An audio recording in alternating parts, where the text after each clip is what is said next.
A hitchhiker steals a dead man's identity, then drives his car while his body rots in the woods. The truth?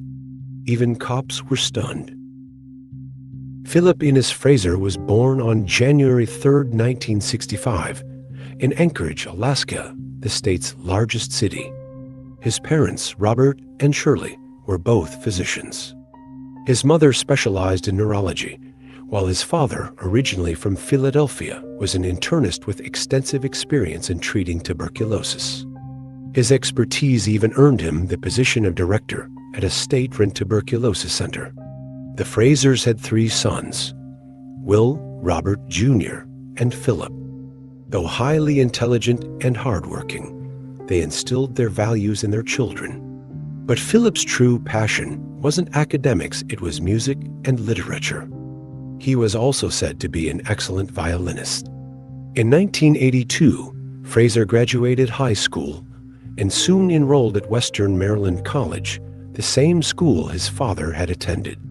However, after just 1 year, the young man dropped out and returned home. He refused to blindly follow in his parents' footsteps and instead took time to reconsider his future. For years, he struggled to decide his path.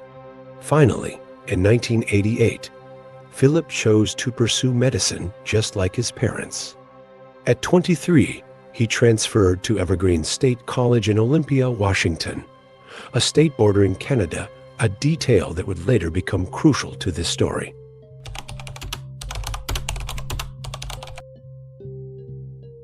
On June 14, 1988, Philip packed most of his belongings into his 1983 Volkswagen Jetta and set off on a long journey.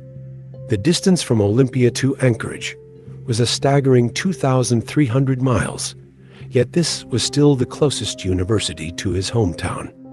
To save money, he opted for camping instead of hotels. On the first day, he aimed to cover as much ground as possible. But after driving just over 300 miles, he noticed something wrong with his car. He pulled over in Tok, Alaska, one of the last places to get repairs before the remote wilderness. There, he called his parents, telling them he'd stay at a campsite until the car was fixed. His father pressed for details, but Philip kept them to himself. Neither knew this would be their last conversation.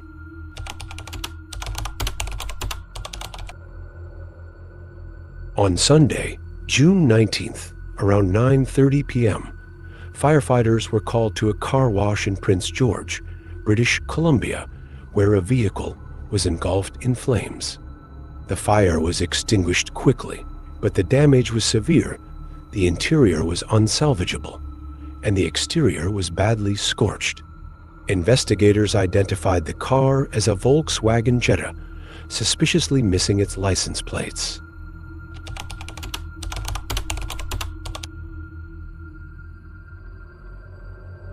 Police retraced Philip's likely route, appealing to the public for tips.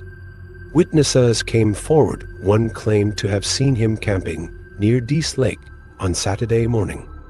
Another spotted him hours from where the burned car was found.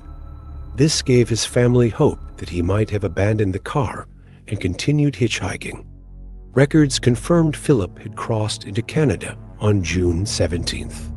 Border guards remembered him because he carried 2 handguns, which were confiscated due to Canada's firearm restrictions.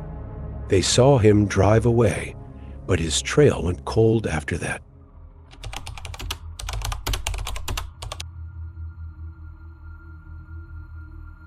On July 27, 1988, tourists stopped near a highway gravel pullout. A man walking his dog stumbled upon a body face down in the bushes, a gunshot victim. 2 days later, dental records confirmed it was Philip. His time of death aligned with the car fire. The autopsy details were never released, leaving key questions unanswered.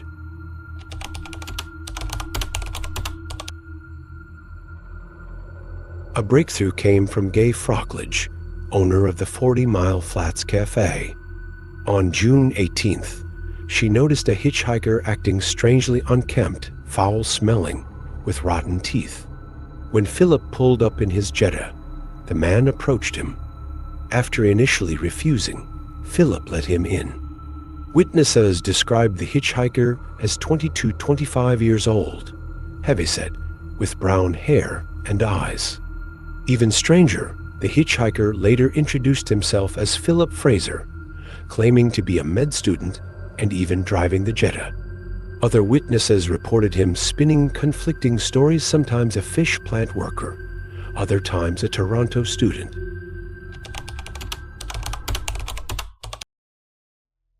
In late summer, Eddie and Pauline Olson recalled meeting a man matching the hitchhiker's description on June 18th.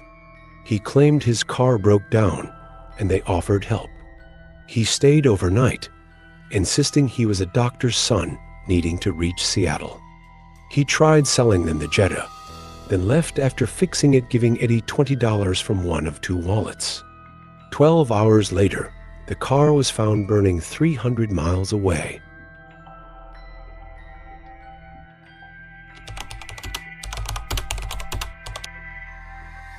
The hitchhiker vanished, and Philip's belongings were never recovered. Some theorized the killer was a serial murderer like Michael McGray, who targeted hitchhikers in the same era. Police reportedly ruled him out, leaving the case cold for over 30 years. Thanks for watching. If you found this case intriguing, don't forget to subscribe for more mind-blowing mysteries. And why stop here? Click on one of these videos to uncover more chilling stories. See you in the next one.